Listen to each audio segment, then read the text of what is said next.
हनुमान् श्रीपदो वायुपुत्रो रुद्रो नघोजरः अमृत्यवीरवीरश्च ग्रामवासो जनाश्रयः धनदो निर्गुणः शूरो वीरो निधिपतिर्मुनिः पिङ्गाक्षो वरदो वाग्मी सीता शोकविनाशकः शिवः शर्वः परो व्यक्तो व्यक्ता व्यक्तो धराधरः पिङ्गकेशः पिङ्गरोमा श्रुतिगम्यः सनातनः अनादिर्भगवान् देवो विश्वहेतुर्जनाश्रयः आरोग्यकर्ता विश्वेशो विश्वनाथो हरीश्वरः भर्गो रामो रामभक्तः कल्याणप्रकृतिस्थिरः विश्वम्भरो विश्वमूर्तिर्विश्वाकारश्च विश्वपः विश्वात्मा विश्वसेव्योऽथ विश्वो विश्वहरो रविः विश्वचेष्टो विश्वगम्यो विश्वध्येयः कलाधरः प्लवङ्गमः कपिश्रेष्ठो ज्येष्ठो विद्यावनेचरः बालो वृद्धो युवा तत्त्वगम्यः सुखो यजः अञ्जनासूनुरव्यग्रो ग्रामशान्तो धराधरः भूर्भुवस्वर्मर्हलोको जनो लोकस्तपो व्ययः सत्यमोकारगम्यश्च प्रणवो व्यापकोमलः शिवो धर्मप्रतिष्ठाता रामेष्ठफल्गुणप्रियः गोष्पदीकृतवाराशि पूर्णकामो धरापतिः रक्षोघ्नपुण्डरीकाक्ष शरणागतवत्सलः जानकी प्राणदाता च रक्षप्राणापहारकः पूर्णसत्त्वपीतवासा दिवाकरसमप्रभः द्रोणहर्ता शक्तिनेता शक्तिराक्षसमारकः रक्षोघ्नो रामदूतश्च शाकिनी जीवहारकः भुभुक्कारः तारातिर्गर्वपर्वतवेदनः हेतुर्मान् प्रांशुबीजं च विश्वभर्ता जगद्गुरुः जगत्त्राता जगन्नाथो जगदीशो जनेश्वरः जगत्पिता हरिश्रीशो गरुडस्मयभञ्जनः पार्थध्वजो वायुपुत्रो अमितपुच्छोऽमितप्रभः ब्रह्मपुच्छः परब्रह्म पुच्छो रामेष्ट एव च सुग्रीवादियुतो ज्ञानी वानरो वानरेश्वरः कल्पस्थायी चिरञ्जीवी प्रसन्नश्च सदाशिवः सन्मतिः सद्गतिर्भुक्ति मुक्तिदः कीर्तिदायकः कीर्तिः कीर्तिपदश्चैव समुद्रः श्रीपदः शिवः उदधिक्रमणो देवः संसारभयनाशनः वार्धिबन्धनकृद्विश्व जेता विश्वप्रतिष्ठितः लङ्कारिः कालपुरुषो लङ्केशगृहभञ्जनः भूतावासो वासुदेवो वसुस्त्रिभुवनेश्वरः श्रीरामदूतः कृष्णश्च लङ्काप्रासादभञ्जनः कृष्णः कृष्णस्तुतः शान्तः शान्तिदो विश्वपावनः विश्वभोक्ता च मूर्तिग्रह ब्रह्मचारी जितेन्द्रियः ऊर्ध्वगोलाङ्गुलीमाली लाङ्गूलहतराक्षसः समीरतनुजो वीरो वीरमारो जयप्रदः जगन्मङ्गलदः पुण्यः पुण्यश्रवणकीर्तनः पुण्यकीर्तिः पुण्यगतिः जगत्पावनपावनः देवेशोजितरोधश्च रामभक्तिविधायकः ध्याता ध्येयो नभः साक्षी चेतश्चैतन्यविग्रहः ज्ञानदः प्राणदः प्राणो जगत्प्राणः समीरणः विभीषणप्रियः शूरो पिप्पलाश्रयसिद्धिदः सुहृत्सिद्धाश्रयः कालः कालभक्षकभर्जितः लङ्केशनिधनस्थायी लङ्कादाहक ईश्वरः चन्द्रसूर्याग्निनेत्रश्च कालाग्निः प्रलयान्तकः कपिलः कपिशः पुण्य राशिर्द्वादश राशिगः सर्वाश्रयो प्रमेयात्मा रेवत्यादिनिवारकः लक्ष्मण प्राणदाता च सीता जीवनहेतुकः रामध्येयो ऋषिकेशो विष्णुभक्तो जटिबली देवारिदर्पहा होता कर्ता हर्ता जगत्प्रभुः नगरग्रामपालश्च शुद्धो बुद्धो निरन्तरः निरञ्जनो निर्विकल्पो गुणातीतो भयङ्करः हनुमान्शद्दुराराध्यः तपस्साध्यो मरेश्वरः जानकी घनशोकोत्थ तापहर्ता परात्परः वाङ्मयः सदसद्रुपः कारणं प्रकृतेः परः भाग्यदो निर्मलो नेता पुच्छलङ्काविदाहकः पुच्छबद्धो यातु धानो यातु धानरिपुप्रियः छायापहारि भूतेषु लोकेशः सद्गतिप्रदः प्लवङ्गमेश्वरः क्रोधः क्रोधसंरक्तलोचनः क्रोधहर्ता तापहर्ता भक्ता भयवरप्रदः भक्तानुकम्पि विश्वेश पुरुहूतः पुरन्दरः अग्निर्विभावसुर्भास्वान् यमो निरृतिरेव च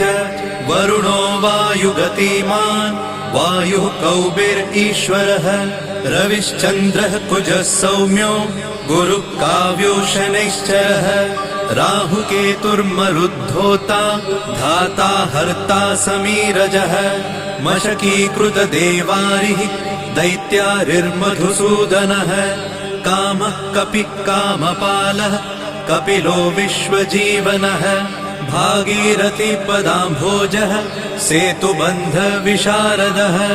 स्वाहा स्वधा हविः कव्यम् हव्यकव्यप्रकाशकः स्वप्रकाशो महावीरो लघुश्चामितविक्रमः प्रडिनोडीन गतिमान् सद्गतिस्पुरुषोत्तमः जगदात्मा जगद्योनिर्जगदन्तो ह्यनन्तकः विपाप्मा निष्कलङ्कश्च महान् महदहङ्कृतिः खं वायुः पृथिवीयप वह्निर्दिक्काल एव च क्षेत्रज्ञः क्षेत्रपालश्च पल्वलीकृतसागरः हिरण्मयः पुराणश्च खेचरो भूचरो मनुः हिरण्यगर्भः सूत्रात्मा राजराजो विशाम्पतिः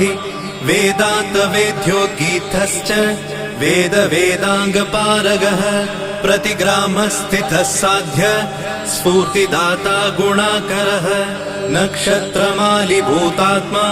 सुरभिकल्पपादपः चिन्तामणिर्गुणनिधिः प्रजापतिर्नुत्तमः पुण्यश्लोकः पुरारातिर्ज्योतिष्मान् शार्वरीपतिः किलिकिल्यारवत्रस्त भूतप्रेतपिशाचकः ऋणत्रयहरः सूक्ष्मः स्थूलः सर्वगतः पुमान् अपस्मारहरः स्मर्ते श्रुतिर्गाथा स्मृतिर्मनुः स्वर्गद्वारः प्रजाद्वारो मोक्षद्वारं कपीश्वरः नादरूपः परब्रह्म ब्रह्म ब्रह्मा पुरातनः एको नैको जनः शुक्ल स्वयं ज्योतिरनाकुलः ज्योतिर्ज्योतिरनादिश्च सात्विको राजसत्तमः तमोहर्ता निरालम्बो निराकारो गुणाकरः गुणाश्रयो गुणमयो बृहत्कायो बृहद्यशाः बृहद्धनुर्बृहत्पादो बृहन्मूर्धा बृहत्स्वनः बृहत्कर्णो बृहन्न्यासो बृहन्नेत्रो बृहद्गलः बृहद्यत्नो बृहच्चेष्टो बृहत्पुच्छो बृहत्करः बृहद्गतिर्बृहत्सेव्यो बृहल्लोकफलप्रदः बृहच्छक्तिर्बृहद्वाञ्छा फलदो बृहदीश्वरः बृहल्लोकनुतो द्रष्टा विद्यादाता जगद्गुरुः देवाचार्यः सत्यवादी ब्रह्मवादी कलाधरः सप्तपातालगामी च मलयाचलसंश्रयः उत्तराशास्थितः श्रीदो दिव्यौषधवशः खगः शाखामृगः कपीन्द्रश्च पुराणः श्रुतिसञ्चरः चतुरो ब्राह्मणो योगी योगगम्यः परात्परः अनादिनिधनो व्यासो वैकुण्ठः पृथिवीपतिः पराजितो जिताराशिः सदानन्दश्च ईशिता गोपालो गोपतिर्गोप्ता कलिः कालः परात्परः मनोवेगी सदा योगी संसारभयनाशनः तत्त्वदाता च तत्त्वज्ञः तत्त्वं तत्त्वप्रकाशकः शुद्धो बुद्धो नित्ययुक्तो युक्ताकारो जयप्रदः प्रलयोमितमायश्च मायातीतो विमत्सरः मायानिर्जितरक्षश्च मायानिर्मितविश्वपः मायाश्रयश्च निर्लेपो मायानिर्वञ्चकसुखः सुखी सुखप्रदो नागो महेश कृतसंस्थवः महेश्वरः सत्यसन्धः शरभः कलिपावनः रसो रसज्ञसम्मानः तपश्चक्षुर्च भैरवः घ्राणो गन्धस्पर्शनञ्च स्पर्शोऽहङ्कारमानदः नेति नेतिति गम्यश्च वैकुण्ठभजनप्रियः गिरिशो गिरिजाकान्तो दुर्वासः कविरङ्गिराः भृगुर्वसिष्ठश्च वनः तुम्बुरुर्नारदो मलः विश्वक्षेत्रं विश्वबीजं विश्वनेत्रश्च विश्वपः याजको यजमानश्च पावकः पितरस्तथा श्रद्धा बुद्धिक्षमा तन्द्रा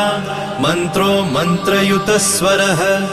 राजेन्द्रो भूपति कण्ठ माली संसारसारथिः नित्यसम्पूर्णकामश्च भक्तकामधुगुत्तमः गणपकीशपो भ्राता पिता माता च मारुतिः सहस्रशीर्षा पुरुषः सहस्राक्ष सहस्रपात्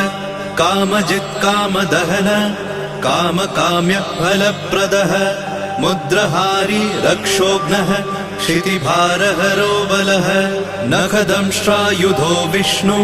भक्तो भयवरप्रदः दर्पः दर्पदो दृप्तः शतमूर्तिः अमूर्तिमान् महानिधिर्महाभोगो महाभोगो महार्थदः महाकारो महायोगी महातेजा महाद्युतिः महाकर्मा महानादो महामन्त्रो महामतिः महाशयो महोदारो महादेवात्मको विभुः रुद्रकर्मा क्रूरकर्मा रत्ननाभकृतागमः अम्भोधिलङ्घनः सिंहो नित्यो धर्मप्रमोदनः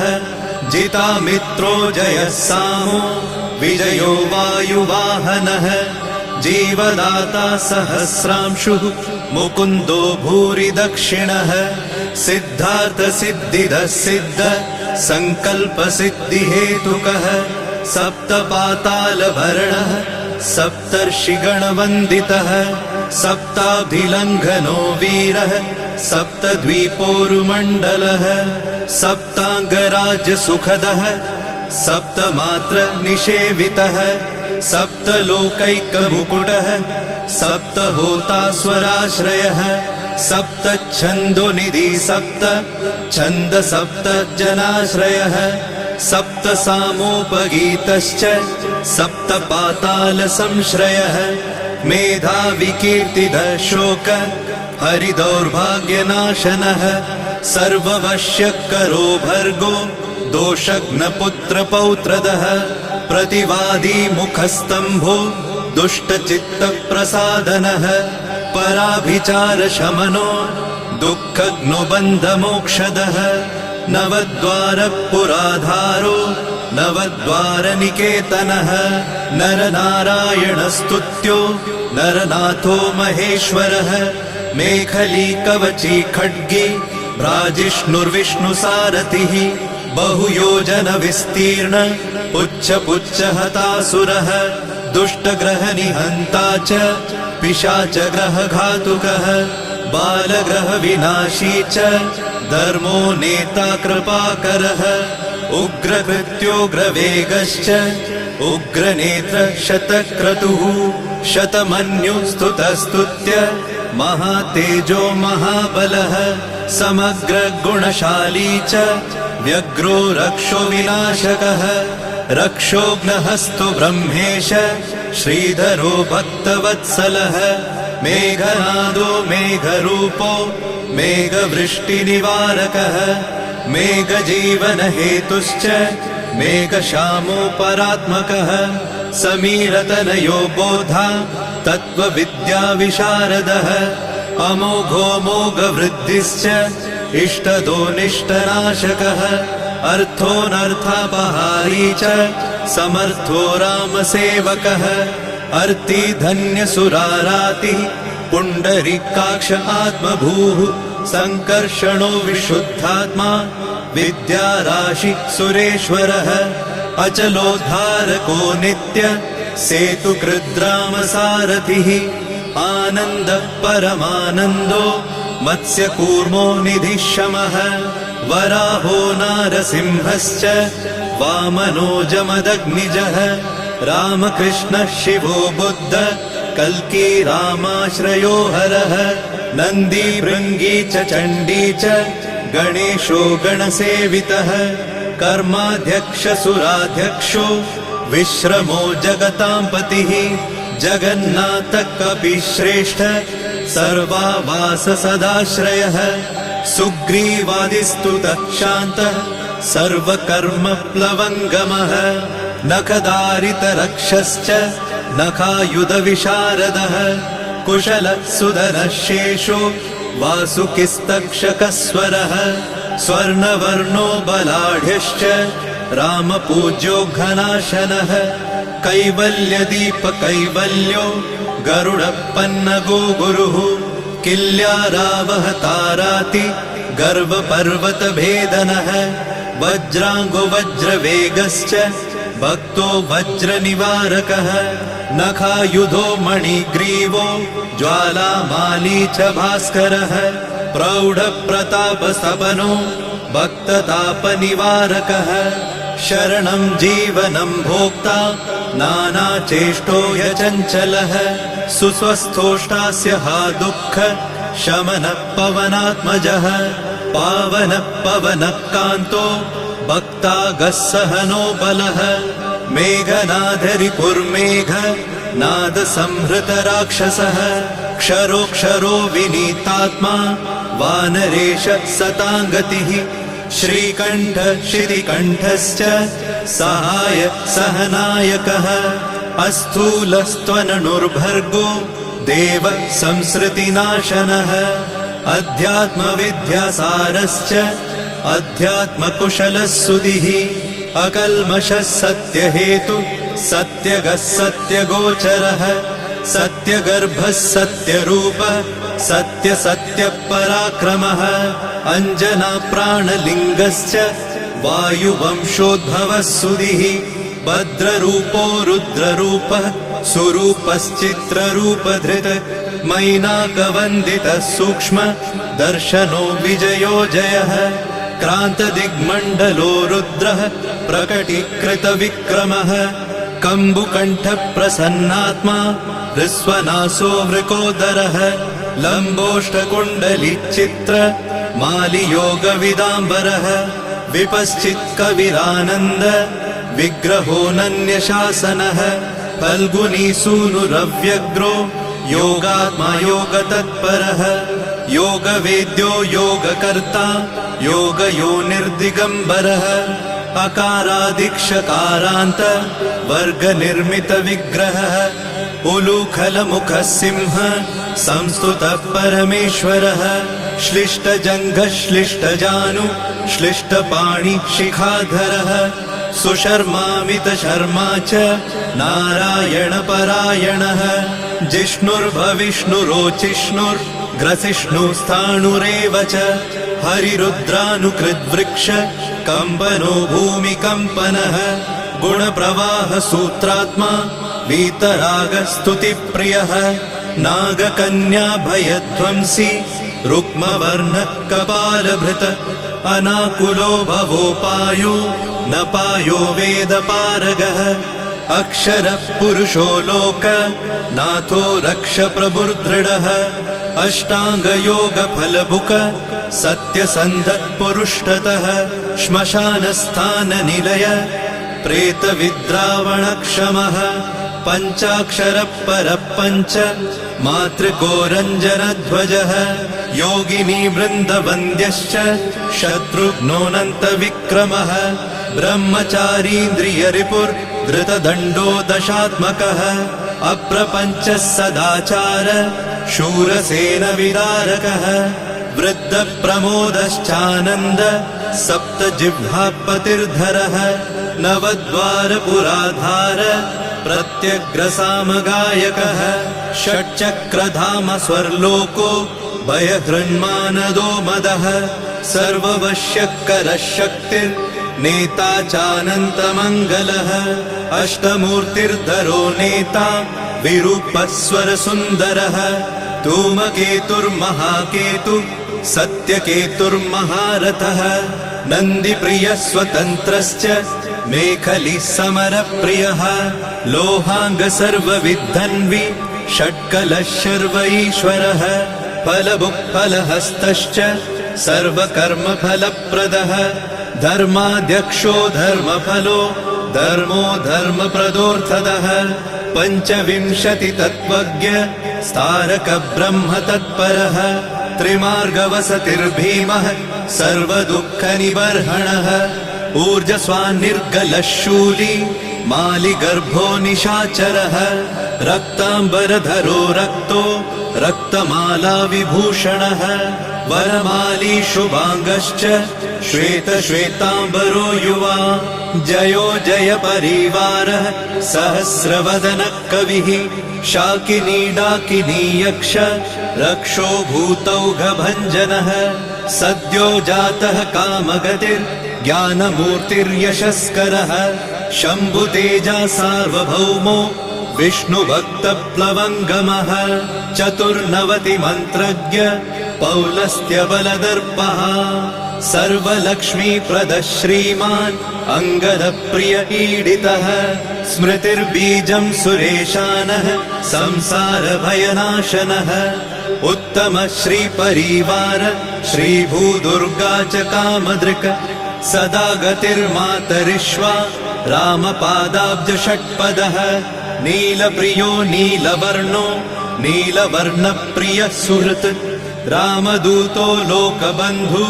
रन्तरात्मा मनोरमः श्रीरामध्यानकृद्वीरः सदा किं पुरुषस्तुतः रामकार्यान्तरङ्गश्च शुद्धिर्गतिरनामयः पुण्यश्लोकपरानन्द परेशप्रियसारथिः लोकस्वामी मुक्तिदाता सर्वकारणकारणः महाबलो महावीरः पारावारगतिर्गुरुः समस्तलोकसाक्षी च समस्तसुरवन्दितः सीता समेत श्रीराम पादसेवाधुरन्धरः इति श्री आञ्जनेय सहस्रनाम स्तोत्रम् सम्पूर्णम्।